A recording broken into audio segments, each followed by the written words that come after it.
Menavigasi ketidakpastian filosofi Stoik untuk dunia yang kacau. Stoik adalah sebutan untuk seorang penganut atau praktisi Stoikisme, yaitu sebuah aliran filsafat kuno yang berasal dari Yunani kuno pada abad ketiga SM.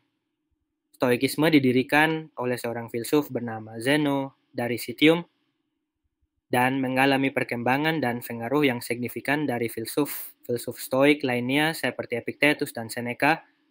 Stoikisme adalah sebuah sistem filsafat yang menawarkan pandangan hidup yang bertujuan untuk mencapai kebahagiaan dan ketenangan batin melalui pengendalian emosi dan pikiran.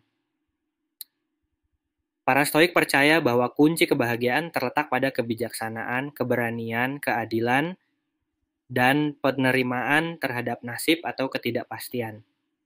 Stoikisme mengajarkan bahwa kita tidak dapat mengontrol banyak hal di dunia ini, termasuk situasi eksternal, tindakan orang lain, atau bahkan nasib kita sendiri. Namun, kita dapat mengendalikan bagaimana kita meresponnya. Prinsip utama Stoikisme adalah perbedaan antara hal-hal yang dapat kita kendalikan, pikiran dan tindakan kita, dan hal-hal yang tidak dapat kita kendalikan, situasi eksternal. Stoikisme mengajarkan bahwa kita harus fokus pada hal-hal yang dapat kita kendalikan dan menerima kenyataan bahwa ketidakpastian adalah bagian alami dari kehidupan. Para Stoik juga menekankan pentingnya berlatih pemberdayaan diri dan mengendalikan emosi. Mereka mengajarkan teknik-teknik praktis seperti latihan pikiran, visualisasi, dan refleksi untuk membantu mengubah pola pikir dan merespon situasi dengan lebih bijaksana. Stoikisme dikenal karena pendekatannya yang pragmatis dan terfokus pada kehidupan praktis. Filsuf Stoik seperti Seneca, Epictetus, dan Marcus Aurelius menulis banyak karya yang berisi ajaran-ajaran praktis tentang bagaimana menghadapi kesulitan, mengendalikan emosi, dan hidup dengan bijaksana. Meskipun Stoikisme berasal dari zaman kuno, konsep-konsep dan prinsip-prinsipnya masih sangat relevan dalam kehidupan modern.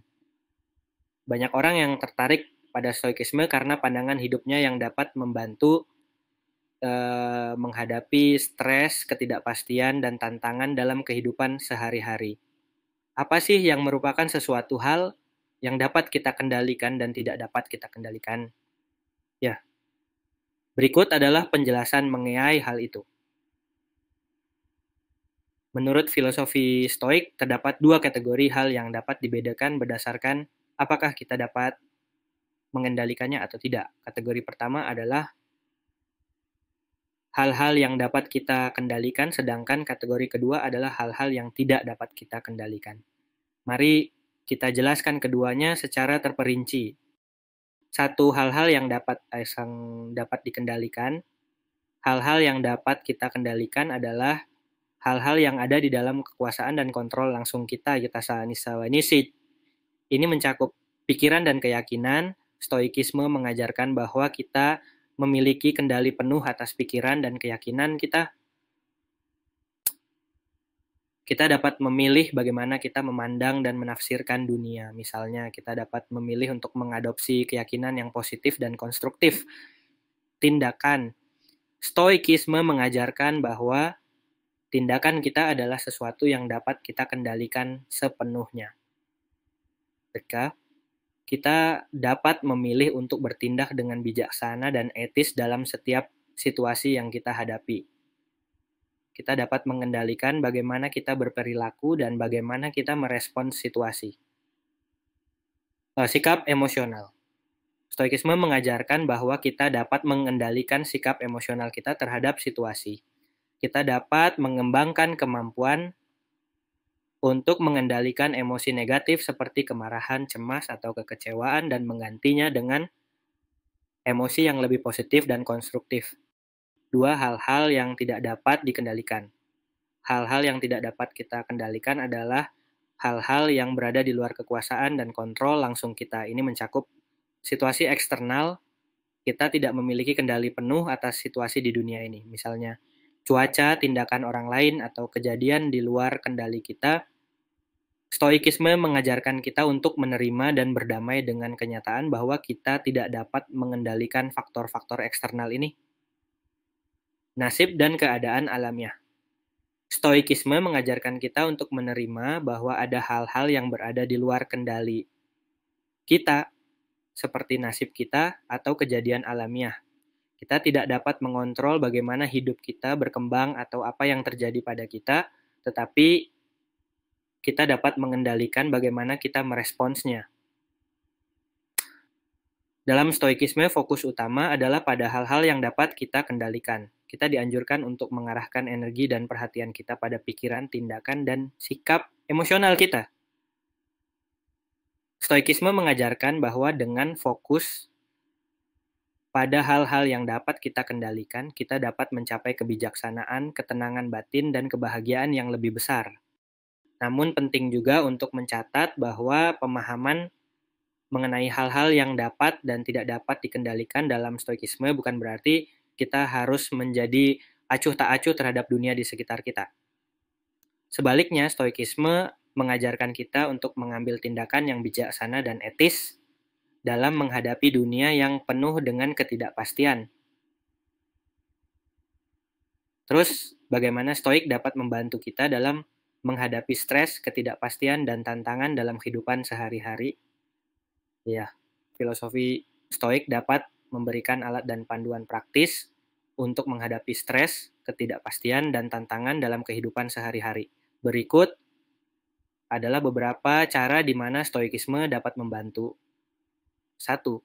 Membedakan antara yang dapat dikendalikan dan tidak dapat dikendalikan. Stoikisme mengajarkan kita untuk memahami perbedaan antara hal-hal yang ada dalam kendali kita dan hal-hal yang tidak ada dalam kendali kita.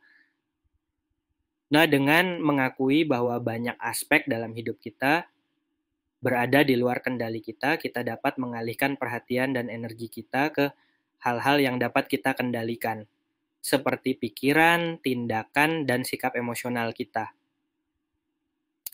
Ini membantu mengurangi stres karena kita tidak menghabiskan waktu dan energi yang berlebihan untuk hal-hal yang tidak ada dalam kendali kita.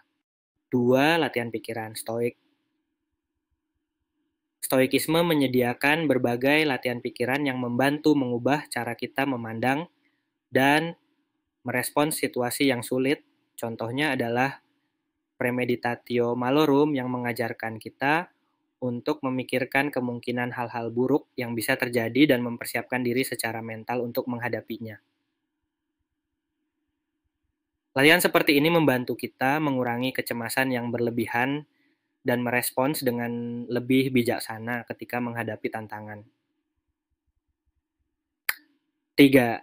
Penerimaan terhadap ketidakpastian. Stoikisme mengajarkan kita untuk menerima kenyataan bahwa ketidakpastian adalah bagian alami dari hidup. Dalam menghadapi ketidakpastian, kita diajarkan untuk fokus pada momen sekarang dan mengembangkan rasa syukur terhadap apa yang kita miliki saat ini. Dengan menerima ketidakpastian sebagai sesuatu yang tidak dapat kita ubah, kita dapat mengurangi kekhawatiran dan kecemasan yang berlebihan.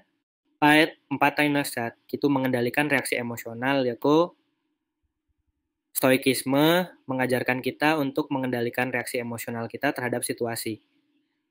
Kita tidak dapat mengontrol apa yang terjadi di dunia atau bagaimana orang lain bertindak, tetapi kita dapat mengontrol bagaimana kita meresponsnya.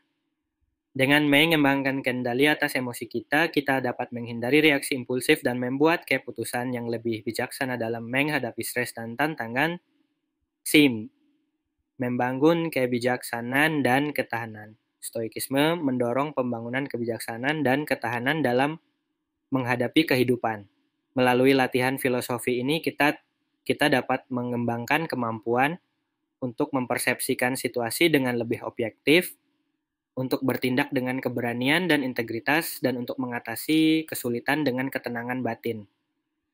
Ini membantu kita menjadi lebih tangguh dan mampu menghadapi tantangan dengan lebih baik.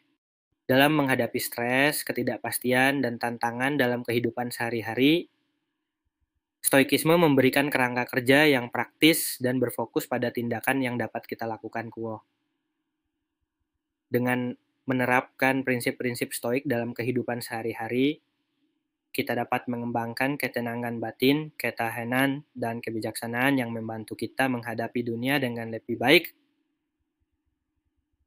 Jadi, kata-kata untuk hari ini yaitu, bukan masalahmu yang terlalu besar, tetapi responmu terhadap masalah tersebut yang berlebihan. Demikian, jangan lupa like, komen, dan subscribe ya guys.